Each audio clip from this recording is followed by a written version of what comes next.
Welcome to another What Matters Now, in which I, Amanda Borschel-Dan, speak with the Times of Israel's senior analyst, Haviv Rettig Gur. Hi, Haviv. Thank you for joining me from Australia. Hi, Amanda. Thanks for having me from Australia, where I should note it's 11 o'clock at night. So, I'm trying to be coherent here. We'll get it done. I mean, you always try at least, right, Haviv? And we love you for it. Trying is the important part. We are going to discuss UNRWA, the United Nations Relief and Works Agency for Palestine Refugees in the Near East. Haviv has some insight into the agency and the ripple effect it causes in the Middle East, but I just want to start with a few facts.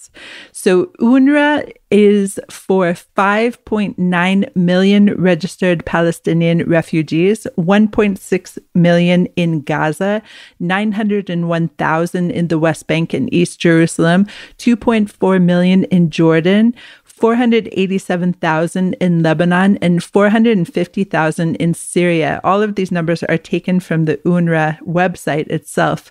It was mandated by the United Nations General Assembly to serve, quote, Palestine refugees, and the term was defined in 1952 as any person whose, quote, normal place of residence was Palestine during the period the 1st of June 1946 to the 15th of May 1948, and who lost both home and means of livelihood as a result of the 1948 conflict. So obviously, there are a lot more refugees, 5.9 million refugees, who didn't necessarily live in this area during this time period. Haviv, talk a little bit about that, first of all. Right. Well, the dramatic story of the last week, slightly more, is the find that under UNRWA headquarters in Gaza, there was this massive Hamas, essentially cyber headquarters. And that's something the Times of Israel has covered very, very well. And it was an astonishing find that put UNRWA back on the map. We've seen UNRWA funding pulled over the last month by a lot of its donor countries because it turned out that some UNRWA people, there's a big debate now, pro-Palestinian forces and the West activists are saying that, in fact, there's not enough evidence and the Israelis are absolutely convinced that UNRWA on the ground is utterly infested with Hamas.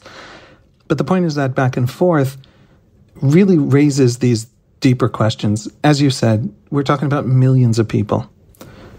The Israeli problem with UNRWA isn't these little problems. And it's not a little problem that an official technical UN employee, UNRWA's 13,000 employees on the ground are UN employees. The problem isn't that UN employees may be taking part in the terror organization that runs the place. A lot of UN and generally international aid agencies all over the world in the most troubled spots, in places run by organizations that essentially behave like mafias, are necessarily have to compromise and work with the forces on the ground if they're going to deliver aid.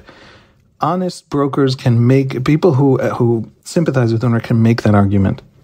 There are a lot deeper problems with UNRWA, with the Israeli arguments about UNRWA.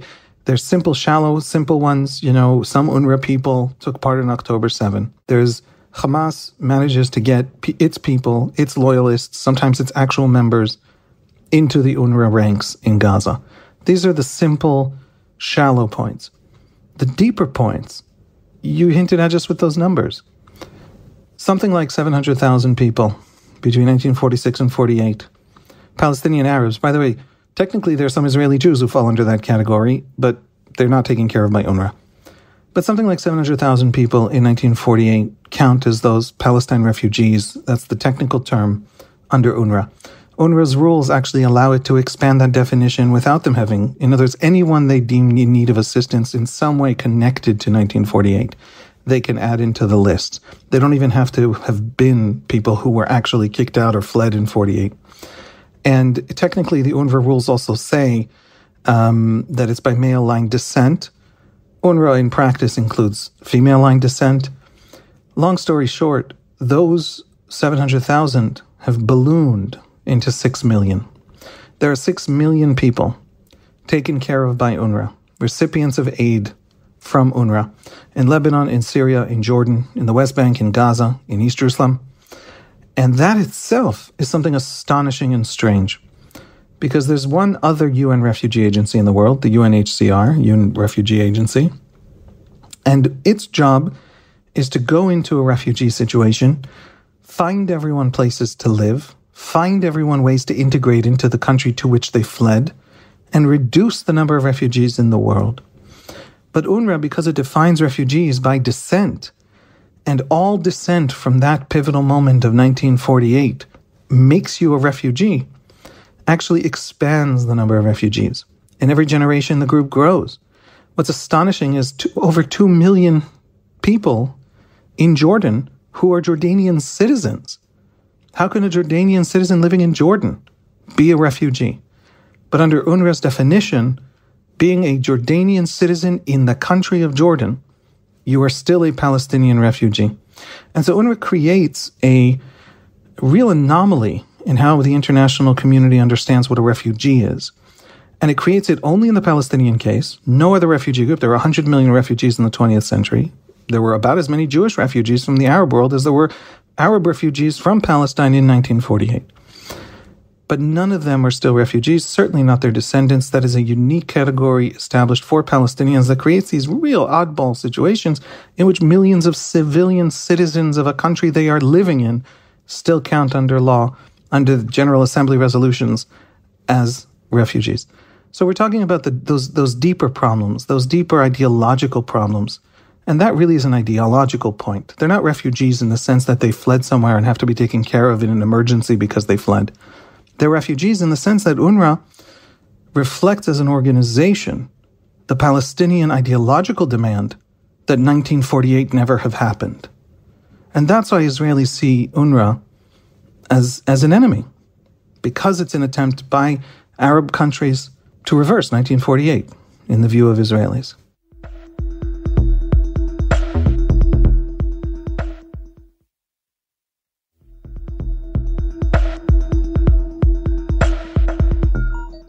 I want to give a few more facts that I found on the UNRWA site.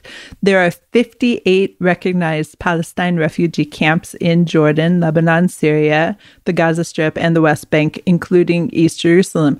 And I took this from a section in which they talk about infrastructure and rebuilding and things like that. And it says, quote, "Over the years, these camps have transformed from temporary tent cities into hyper-congested masses of multi-story buildings with narrow alleys, characterized by high concentrations of poverty and extreme overcrowding. The camps are considered to be among the densest urban environments in the world, but because camp structures were built for temporary use over the decades, the buildings have become overcrowded, critically substandard, and in many cases life-threatening. So then the question is, who built the camps, if not UNRWA? Built the camps, sustained the camps. It gets even stranger. Technically, under international law, the right to grant refugee status is given by the host state. The world can't decide that someone's a refugee. They show up in a host state fleeing some conflict. The host state grants them refugee status, which gives them certain protections. In UNRWA's case, that definition, which is technically advisory, but in practice, because it's area of responsibility, that's what it calls those places where it can operate, which are, again, Lebanon, Syria, Jordan, West Bank, Gaza, and East Jerusalem. In those areas, its definition is basically law. And so UNRWA comes in, defines people as refugees, keeps them refugees forever and ever, their kids, their grandkids, their great-grandkids, even if they get citizenship in their millions. And that creates real, yes, UNRWA, it didn't put them in those refugee camps. It didn't build those refugee camps. But it keeps them in those refugee camps in the sense that it is essentially a kind of welfare infrastructure that feeds them and sustains them in those refugee camps. It is an ideological argument, because it's an ideological definition of a refugee, not a real definition of a refugee, that tells the host countries, you don't have to let them out. You don't have to integrate them. For decades and decades, and for generations, Lebanon actually didn't allow Palestinians in those refugee camps in Lebanese soil, even when they're the grandchildren of 1948 refugees. Born in Lebanon, second generation born in Lebanese soil, didn't allow them to actually run many kinds of businesses and own real estate. And the point was it was not just the ideological idea that they're refugees forever until 1948 is reversed, until they're back inside Israel. Therefore, Israel stops being. It's actually the ideological argument. It's actually the economic backbone that allows the host countries not to take care of them. not to integrate them. If you leave refugees behind, for generations, right, in these camps, then they, starve, flee. They have no economy. You're literally in Lebanon forbidding them from most kinds of economic development. UNRWA feeds them so that you don't have that problem. And then they're stuck there being fed by UNRWA and with no solutions except the only acceptable solution in the ideology of these Arab countries around us, which is the return. And so UNRWA is by the way, that's basically what we saw in Gaza. The great problem of UNRWA in Gaza is not that Hamas deeply infested that organization on the ground. And you don't, people who support the Palestinian cause, in some cases support Hamas outright, they say Israel needs to prove beyond any shadow of doubt for us that UNRWA employees took part in October 7, not just for Israel to be convinced. But forget the 12 or 13 UNRWA employees that Israel says took part in October 7. You literally can't get a job in UNRWA. Those 13,000 employees on the ground, most of them are teachers. You can't get a job at UNRWA, that guaranteed salary, that money, that massive, that well over $1 billion a year that UNRWA pumps into the Gazan economy. Hamas controls that. You can't get that job without Hamas approval. If Hamas doesn't want you to get that job and you take it anyway, you disappear. Hamas is not a liberal democracy, right? So Hamas controls anything of UNRWA it wants to control at any given time. And that is not something anyone serious has ever denied. You can't ever deny it. But it's not necessarily a complaint you can bring to UNRWA. If UNRWA is replaced by the World Food Program in Gaza right now, how long before the World Food Program on the ground, through sheer bullying and mafia practices, is taken over by Hamas as well? The problem with UNRWA specifically runs deeper. UNRWA for decades has paid for Palestinian humanitarian, basically to eat. It's built the schools. It's run the schools. It's paid the salaries of Gaza's thousands of teachers. And therefore Hamas didn't have to. And so for 17 years in which Hamas ruled Gaza, all Hamas built, almost nothing else was built in Gaza, except those tunnels, except this future war for which it was preparing almost every day that it ruled Gaza. And so UNRWA enabled Hamas not to be responsible after being elected in 2006, after claiming to be the government of Gaza, after claiming the right to tax Gazans, not to actually be responsible for the education of Gazans, for the sewage in Gaza, for the actual taking care of actual Gaza. I just want to back up what you're saying with some of the figures that are found on the UNRWA site itself again. So in the Gaza Strip, 284 schools have been built, and that's opposed to, for example, in Lebanon, 63. In the Gaza Strip, UNRWA contributes to the education of almost 300,000 students, whereas in Lebanon, it's 40,000, for example.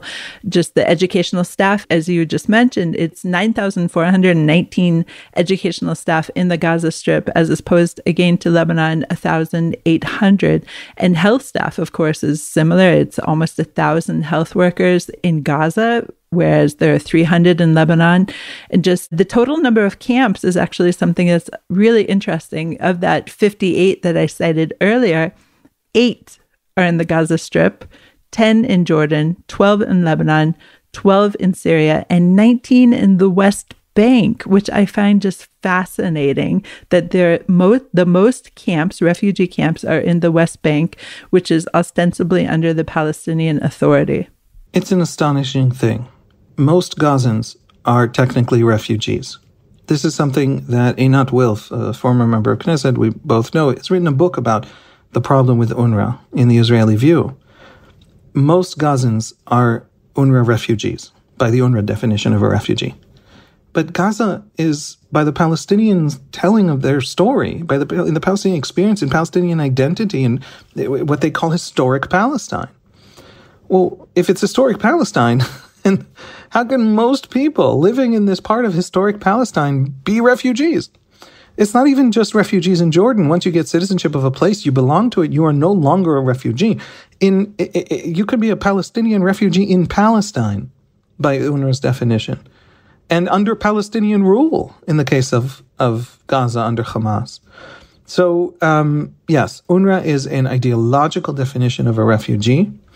And what do all these things have in common? And by the way, obviously the reason for this definition ultimately is to say that all Palestinians are refugees until they displace the Jews who displaced them, until their descendants displace the Jews who are the descendants of the Jews who displaced them, and all the Jews who came after. There's this Palestinian romantic sort of notion of returning to the old home, of a country that contained a tenth of the population it contains today.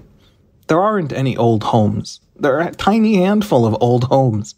Where are they coming back to?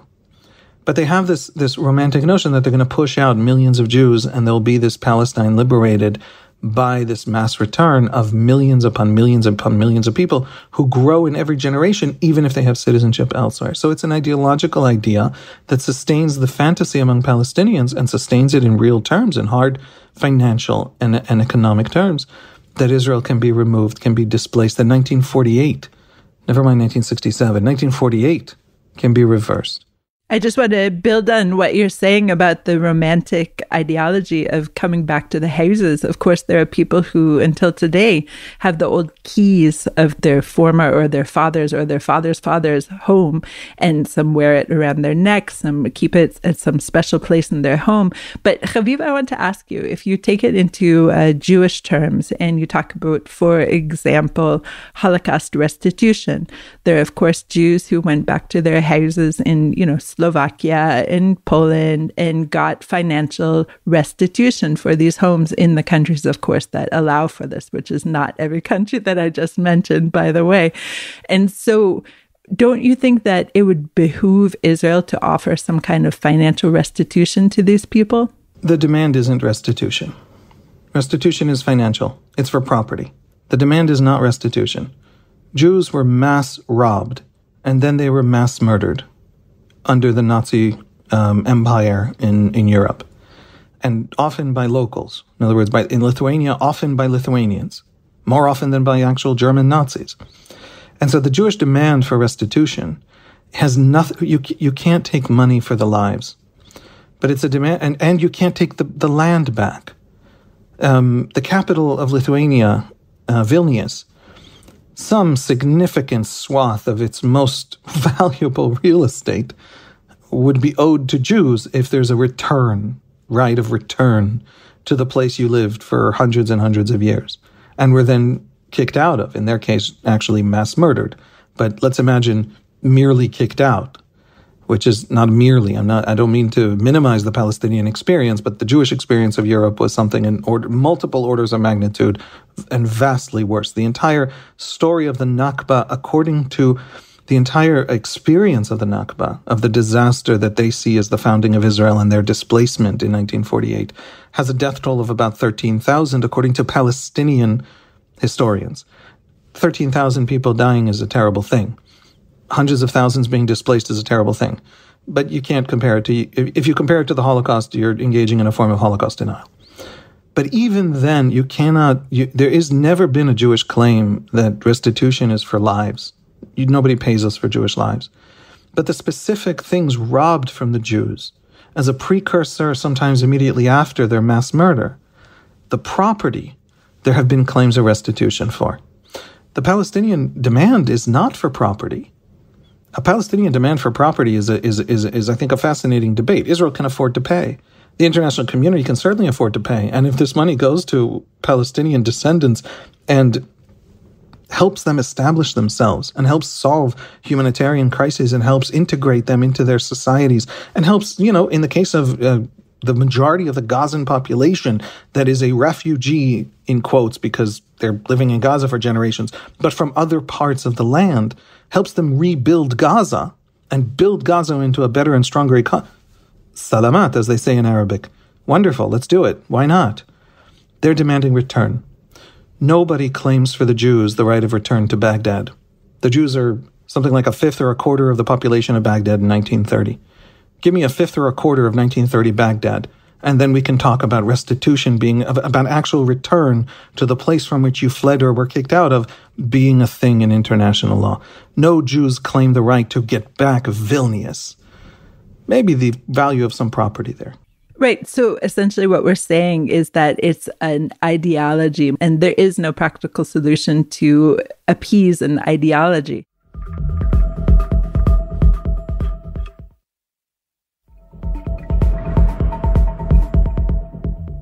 So let's talk about who is actually funding this UNRWA, which is, as we're saying, an ideology. And the top government funders, according to the UNRWA site, are USA, Germany, the European Union, Sweden, Norway, Japan, France, Saudi Arabia, Switzerland, and Turkey. And all of these countries are just the tip of the iceberg, as we say. UNRWA has been funded until these recent allegations by swaths of countries and swaths of organizations. Yeah, and I understand it, and I respect it, and I even admire it.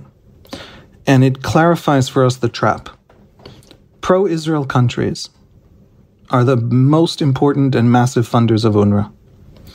And the reason is, and this is really important because this is really deep, and this is fundamental, and this is where what UNRWA is, how UNRWA is structured, this duality of humanitarian aid and ideology is disastrous for Palestinians.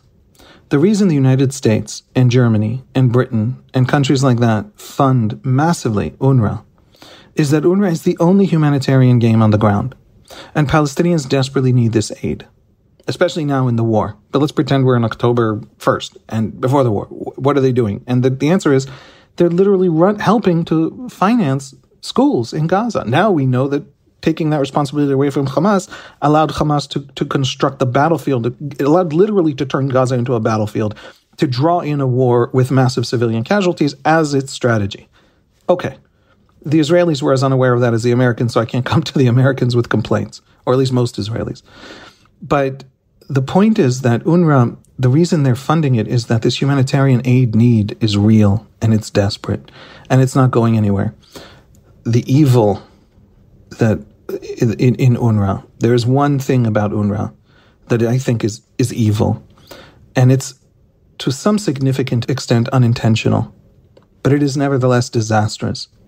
And that is this duality. It's two things at once. It's a humanitarian aid organization that we desperately need. And it's an ideological statement that is keeping the Palestinians trapped in a conflict and in a way of thinking about the conflict that prevents them from ever moving forward, building out a state, ending the actual war to destroy Israel, and therefore, which is a brick wall into which they keep crashing. We can't have a humanitarian aid agency that isn't also this ideological argument. The Americans don't want Israel destroyed, but they do want this aid. And it's an enormous problem. In the 1951 convention of the UN that established the other refugee agency, the UNHCR, has an article, Article 1D, reading here from a note on the UN website about Article 1D of the 1951 Refugee Convention. And it's how the 1951 Refugee Convention, which established the UNHCR, the other refugee organization that applies to everybody else in the world, applies to Palestinian refugees. And it says very simply, this convention shall not apply to persons who are at present receiving from organs or agencies of the United Nations other than the United Nations High Commissioner for Refugees, protection, or assistance. In other words, as long as UNRWA exists, UNHCR can't come in. UNHCR cannot, by the convention itself, a decision of the UN General Assembly, UNRWA and its rules were set down by the General Assembly and therefore can only be removed by the General Assembly. Well, the Palestinians and the larger Arab and Muslim world have too many allies in the General Assembly for that vote to ever happen that removes UNRWA or changes UNRWA in some fundamental way. We're stuck with an UNRWA that essentially holds the humanitarian aid hostage to the ideological argument that they're refugees forever. The article continues, or the note continues, when such protection or assistance has ceased for any reason, without the position of such persons being definitively settled in accordance with the relevant resolutions adopted by the General Assembly of the United Nations, these persons shall ipso facto be entitled to the benefits of this convention. Only when UNRWA stops helping somebody and does not define that person as someone under UNRWA's area of responsibility, meaning both the geographic places that we talked about and also that they're a Palestinian refugee, then UNHCR can come in. But UNRWA only ever expands the circle of people that it sees as having jurisdiction over. And as long as UNRWA says, and again, there's 2 refugee agencies of the UN on earth. One is for everybody, and one is for Palestinians. And the UN General Assembly decided in 1951 that the UN agency for everybody is not allowed to help people being helped or defined as the prerogative of the Palestinian refugee. So it really is, to a startling extent, and think of the cruelty of it. You either are helped by UNRWA with its absolutely unchangeable definition of refugee, that it's an ideological statement that 1948 has to be reversed, or you're not helped. The Palestinians will starve or continue to prepare for Israel's destruction. That's the UNRWA legal construct. And that's why it's seen by Israelis as an enemy. Let's take a hypothetical here that suppose a Palestinian state was announced. Suppose a Palestinian state was formed, just as the Biden doctrine is trying to do. Could UNRWA at that point cease to exist, or would it still have to go through the General Assembly and be, I don't know, redefined? I think that if the Palestinians came to the General Assembly, and this was an Israeli, part of the Israeli position for always in the peace talks. In other words, settling refugees for Palestinians is how many people can go back where. For the Israelis is settling the question, the definition, saying, okay, let's say we accept some humanitarian number. Let's say we accept some symbolic number. Let's say we apologize for 1948. And by the way, maybe the Arab world apologizes for kicking out as many Jews as were kicked as Arabs who were kicked out of Palestine in 1948. Why don't we do that? Because we're all kumbaya making peace, right? Recognizing the other's narrative, legitimizing, etc. For Israelis, it would have to end UNRWA. And it would have to end not UNRWA, the humanitarian agency, but UNRWA, the ideology. And so that piece of UNRWA, of how you define, has to end. Why can't you establish a UN aid agency that just says, we're going to go, wherever we need to, maybe it's limited to the Middle East, and if somebody needs our help, we'll help them. And then you include these groups of people who need their help. When they no longer need their help, they go away, like a healthy aid agency. UNRWA is everything that has ever been criticized. International aid is something that is deeply criticized because it often actually warps markets and warps the interests of host governments. It takes responsibility away from governments, so it makes it harder to reform many places. It itself can get corrupted. If you walk into Gaza with $1 billion a year spigot, there's going to be a tussle for taking you over, and you're going to, sometimes just to survive, you're going to become corrupt. So the international aid generally is a problem. UNRWA is a distilling of the corrupting influences that international aid sometimes experiences and that we sometimes find in other places as well. I think in any future agreement with the Palestinian state, etc., the humanitarian side of UNRWA, sure, why not? The world needs to contribute. There's a lot of building to be done and development to be done in a future Palestine. But all of the ideological side, the definition of a refugee, the argument that it's a refugee. If there's a Palestinian state, there are no more Palestinian refugees. No such thing. How could there be? Where's there a Jewish refugee anywhere on this earth? None of them have gone back, but none of them are refugees. That would have to be, that is an Israeli demand over the years. I don't think there's a peace without it, because as long as the ideological side of UNRWA exists, the story that the Palestinian ideological elites tell, that Israel will someday be crowbarred out of existence and removed, remains in force and remains something supported by the international community, including by Israel's friends. Not because they believe in that ideology, but because they're desperate to help the humanitarian crisis that the Palestinians are in. UNRWA, it holds... Now, it's worth just saying, in a sense, that's Hamas. What is Hamas's entire war strategy? Its entire war strategy, it has no other strategy. It's very similar to Al-Qaeda. Al-Qaeda did 9/11 to force the Americans to go to war with the Muslim world. This is their sense of what was supposed to happen. To force the Muslim world to wake up and go on a great unification and jihad. That's their vision of what was supposed to happen. That's why 9/11 made sense to them. Hamas essentially had a similar strategy, and it's a strategy sometimes pursued by guerrillas. Hit the Israelis painfully, force the Israelis into an assault on Gaza, rally the Muslim world around them. That's a win. Are thousands of Gazans going to die? Absolutely. They dug a massive tunnel network just for Hamas. All civilians are stay on top. And in some places, Hamas actually at gunpoint forced Palestinians who wanted to leave an area of fighting to stay. Wherever they could get away with it, they tried it. Hamas's entire strategy is to hold Palestinian humanitarian need hostage to ideology. And UNRWA, in its basic definition of a refugee and in its basic bylaws of its own founding, is exactly the same thing. We need to decouple aid to Palestinians with the idea that Israel is going to be removed. And then Israel has no complaints. Israel doesn't see this aid as... And then also UNRWA becomes a lot more independent of the very Palestinian ideological forces, like Hamas, who are the destruction of Palestine, who are the destruction of Palestinian politics and development and a political future. Hamas spent 17 years ruling Gaza, building absolutely nothing except the battlefield for this war. And so that decoupling is critical for the Palestinian future as much as for convincing the Israeli public that there is a future with the Palestinians. Haviv, a lot of food for thought here, and I really appreciate you taking the time at 11 p.m. plus at night from Australia to join me today for What Matters Now. Thanks, Amanda. Thanks for listening to What Matters Now, our weekly podcast conversation. Please check out another installment next week. This episode has been produced by the Podwaves. If you have questions about this or any other episode, please drop us an email to podcast@timesofisrael.com. Until next week, shalom.